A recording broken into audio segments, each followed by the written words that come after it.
Guys, I am really excited to bring to you my first Wukong deck build and guide because I've had so much fun on him. I've tried him in the safe lane, I've tried him in the off lane, and I've yet to try him in the jungle. Just because I've heard rumors that he's not really the greatest in the jungle, I have been trying him in safe and off lane. To be honest, once you get used to him in the off lane, he's actually really kinda great. And you know what? This deck here is all about that off lane sustainability.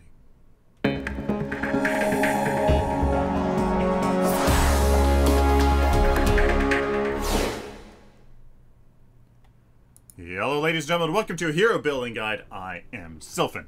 When we talk about sustainability, at least it's in the early game with the healer token, then he transitions into a whole bunch of damage. So this is my 100% crit deck because he suffers very little from 100%, from his optimal crit to going to 100% crit. So we're going for it for some assurance that our clones are going to deal as much damage as possible when we are swinging quick. So very quickly going over the build order here. The Warlord, because that increases our DPS the most. Simple as that. Health potion healer token for the beginning. You go into another healer token for sure. Then you get your Sage's Ward into a 2 Whirling Wands and 2 Wind Carver Blades. I don't have any options in here just yet. Stasis Gem is an idea, but I'm going for it because we're going to talk about why I don't have this in this deck.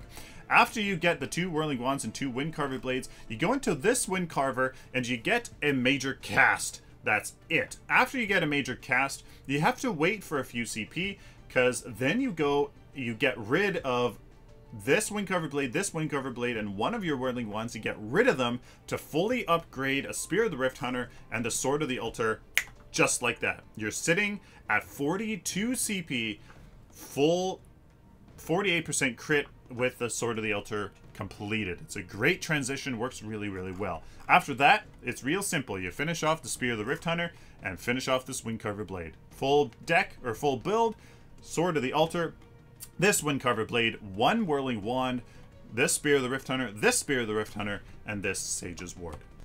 Now here in the early game, we don't have a dummy ward just because that transition point from attack speed power to crit requires this many 6-point cards, and otherwise it really doesn't work well without me redoing everything, which I am thinking of doing, so stay tuned for that. Here in the early game, I will recommend taking at least one of these white caps. Why? Because I need that CXP. Trust me, I played 8 or 9 games with him over the past couple of days in the off lane. You need that little bit of CP in order to get that healer token relatively quick. Now, I'm up against our arch nemesis, Revenant and Phase. This is exactly when you do not pick Wukong. I've been toying with what is his purpose? What role does Wukong fill? And I think he's a very niche pick. He's kind of a Kalari of the melee carries. I think that he really works well here in the off lane. He can use his Cloud Walker to get that gold buff really quite easily. But I think he actually works really well in the off lane. Again, I have yet to try him in the jungle. I'll be doing that today, believe it or not. Now, I think you pick Wukong because you have a very strong foursome. You have a very strong mid laner, jungler, off a safe lane duo. You have a very strong foursome, and you are going up against a duo that isn't overly. They don't have much poke potential. Now, this Revenant and Phase is the worst combination possible because the Phase can let the Revenant. Do his thing, kill me really super easily, and just pull me out. So this is a worst combo. You don't want to pick Wukong against a Phase and a Revenant. With that said, I do fairly well against them here in this match.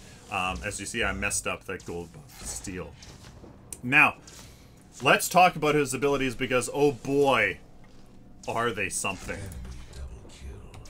The very first ability that you have to get pretty much is his kind of key defining feature. It's called a controlled aggression.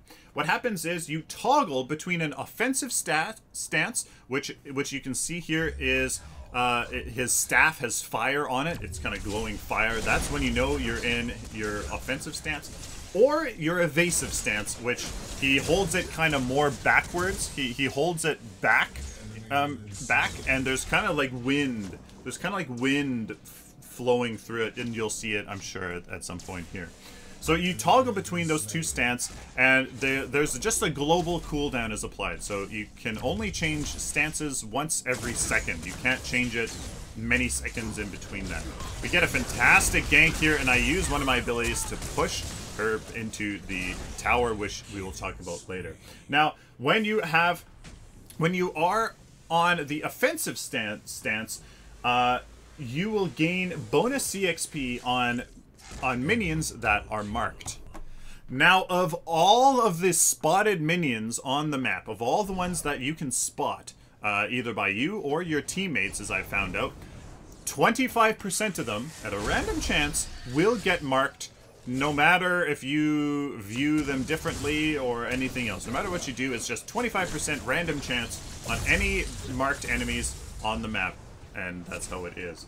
These marked minions will either grant you bonus CXP when you last hit them in the offensive stance, or if you are in the elusive stance, evasive stance, it grants you health. Now this is anywhere from 40 to 100 health, and the CXP bonus is 40 to 100. So he can farm very nicely in this off lane once the enemy duo here is done with you, which is, I think, why he's viable here in the off lane. Now, the second ability here that I choose to get, or that you should probably get pretty much all the time, is called Cloud Walker. You basically walk on clouds. If you are in the offensive stance, after you double jump, you come slamming down and dealing in a 300 radius 60 to 180 ability damage and applying a 200 to 350 max movement speed slow on enemies. So this, you can couple this for a little bit of a burst, but also to apply a slow. You can't really, it doesn't traverse very much distance. It really doesn't. So if you can't basic attack an enemy hero, or they're just beyond that range, you're not going to hit them with that slow and that damage. It's just not going to happen. It's not much of a, it's really not much of a gap closer, to be honest with you. If you're in the evasive stance, however, you will do what you just saw me do there, and you will jump up, and after your double jump, you will walk in the air. You will walk on clouds, walk on the air for some great evasive maneuvers. Now, what you can do is you can use the evasive stance of Cloud Walker to easily jump into that gold buff area and steal that. I do that. I did that once already here when I tried to do that at the 3-minute mark, but I didn't have my stance up, which is a huge tip. You have to pay attention to what stance you're in. That is what's going to be the most successful. That was what will make you the most successful here on Wukong. You always have to know what stance you are on. Always, always, always. Now, the last ability that I get here is called Staff of Legend. It's a very, very key ability, and if you use it appropriately. It's called Staff of Legend. Wukong extends his staff and deals ability damage in the offensive stance. If you're in the offensive stats, you deal 75 to 225 damage. That pushes enemy heroes and your clones from your ultimate 900 units. So you can see there, I used it to push the phase back into my tower to secure her death, and also I used it to finish her off there when we killed her that second time. It is a good amount of burst if you can use it to animation cancel your basic attack. So it works quite nicely. If you can get a Cloud Walker offensive, kind of slam into a basic attack into a push, it is actually quite a bit of burst. Now, one thing here that you just about saw me do there is Wukong can traverse the map immensely. Look at this. We use that Cloud Walker, and then right before you hit the ground, use your Staff of Legend in the evasive stance. What it does is it actually propels him forward, because I think the angle of when he's coming down is kind of like this, so when you use it, it propels him forward. I've used that so much to escape, a Grux smash and grab, anything. You can use it to traverse a ton of terrain very quickly. There's almost no mana cost. The mana cost is only on Staff of Legend, not on the Cloudwalker. So just you can use your evasive Cloudwalker and Staff of Legend to traverse the map wherever you're going. Wherever you're going. Maybe not so much here in the early game as you don't have that much mana. You use it. You can traverse the map so quickly if you can use your Cloudwalker into Staff of Legend like that to great effect. It is really quite remarkable. Now his ultimate is really interesting, and actually seeing it right here. You can see that there are images that apply, or clones that come out when I use my basic attack. So it's called 84,000 Hairs. Upon connecting with a basic attack, Wukong passively creates an immobile clone, which attacks all targets within melee range. Clones deal a percentage of Wukong's basic attack damage per attack and will disappear after 5 seconds or attacking 3 times. The damage percent is 20 at level 1 to 40% at level 3, and it can deal a lot of damage. Now these clones, they can't crit.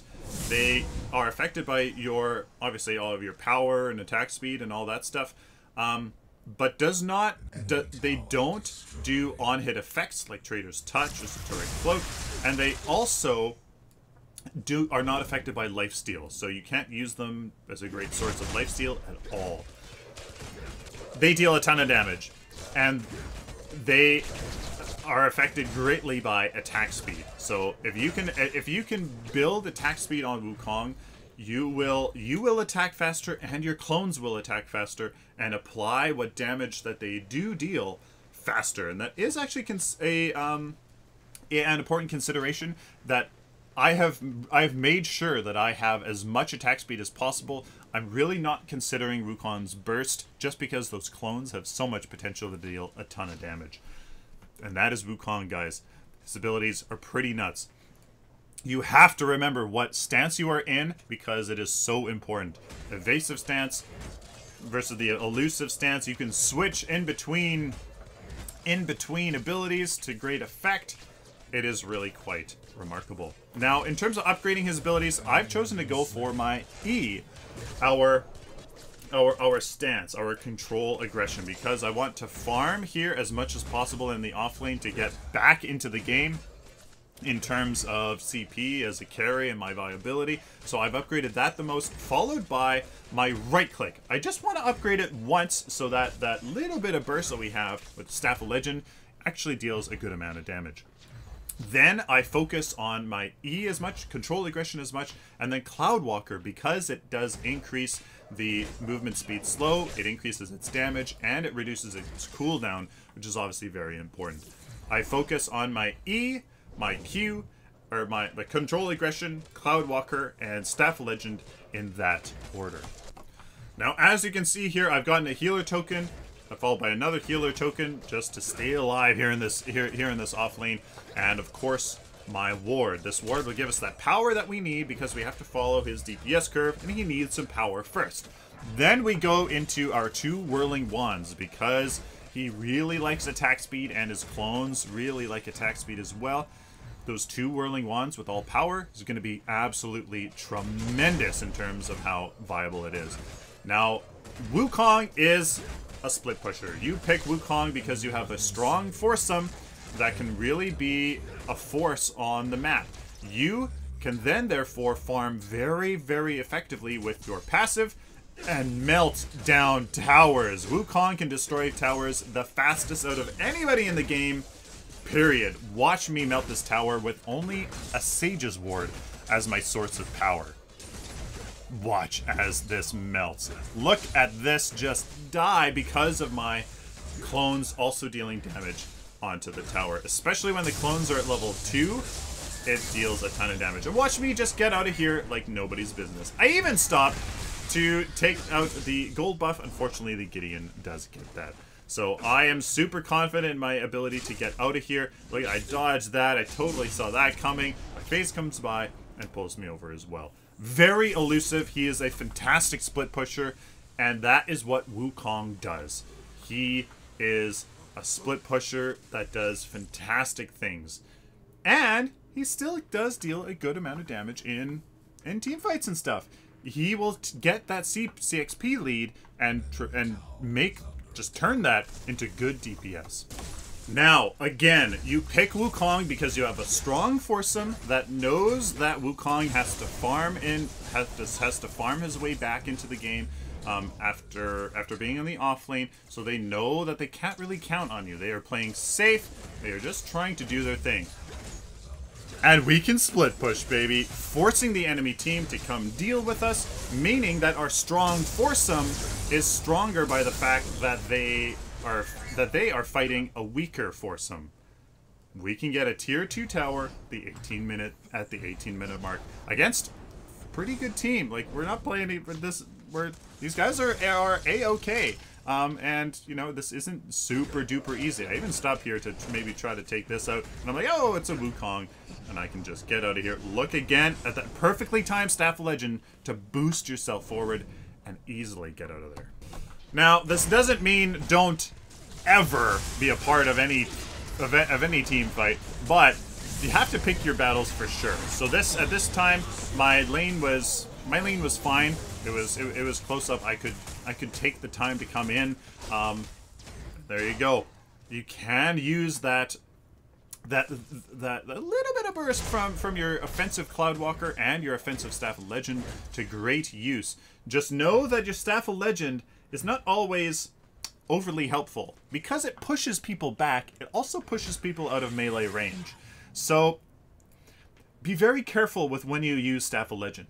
Either use it as an engage kind of tool to hit somebody back towards your tower or back towards your side of the map, so that forces them to come back to you, something like that, or save it for the finishing blow or a good burst of damage at the appropriate time, something like that.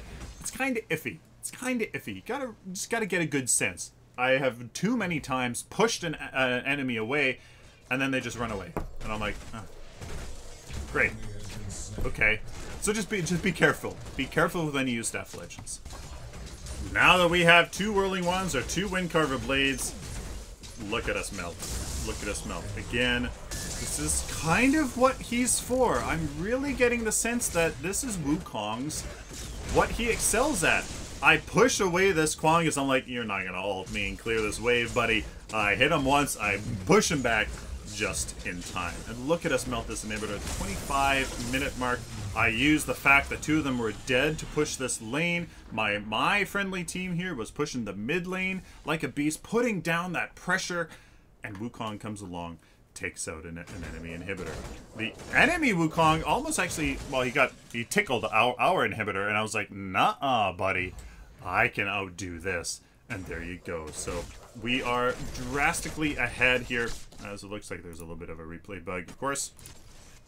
There we go. 41 against the enemy team here, just because we can farm so effectively. Anywhere, really, in lane, pushing these lanes so effectively.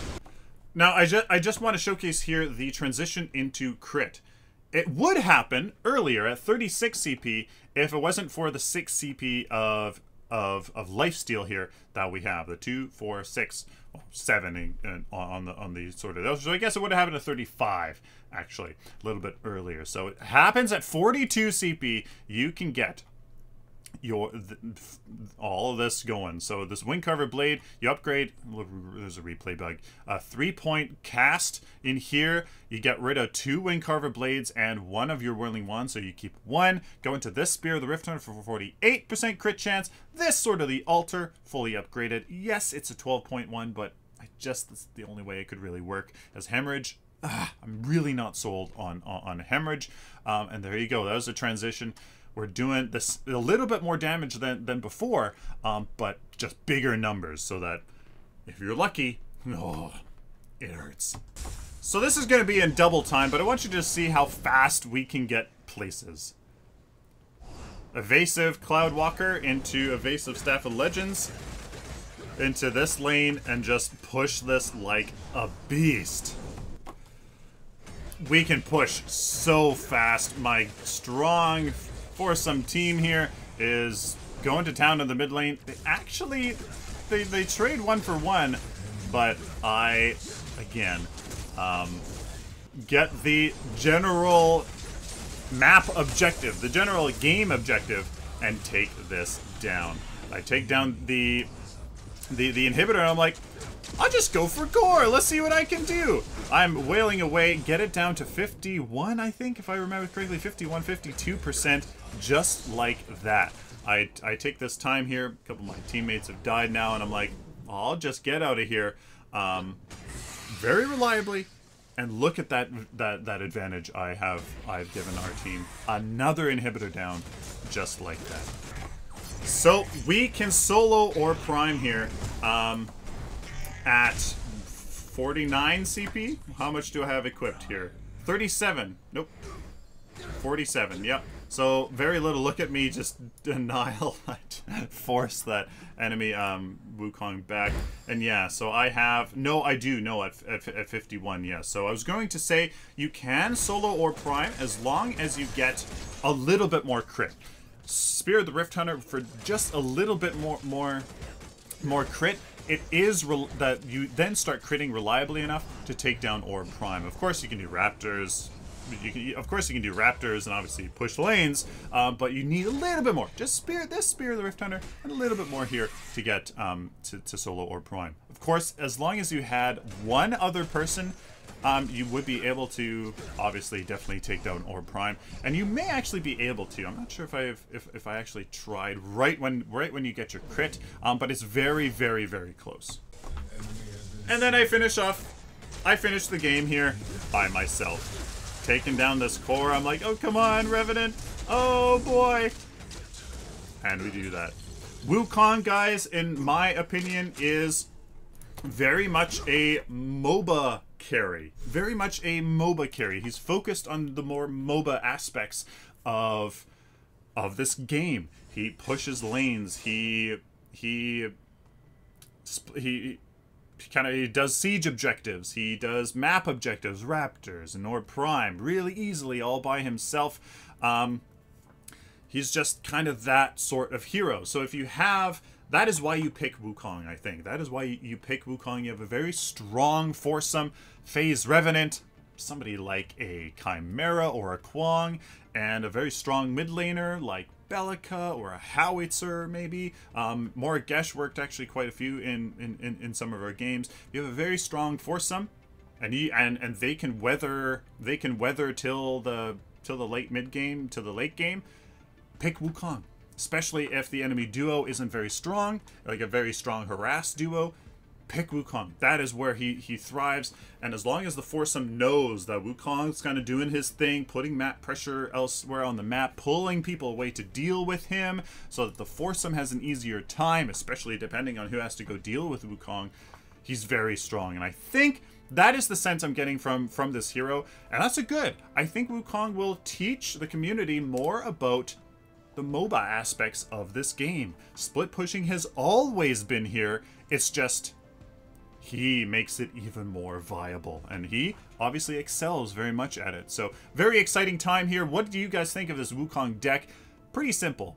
Windcarver Blades, Whirling Wand, some crit and that. Just because I haven't really found Hemorrhage, I don't know.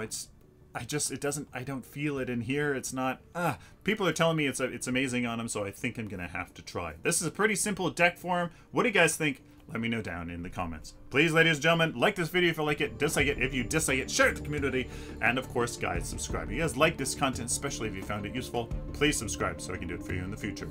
Until next time, like always, guys, stay optimistic and positive.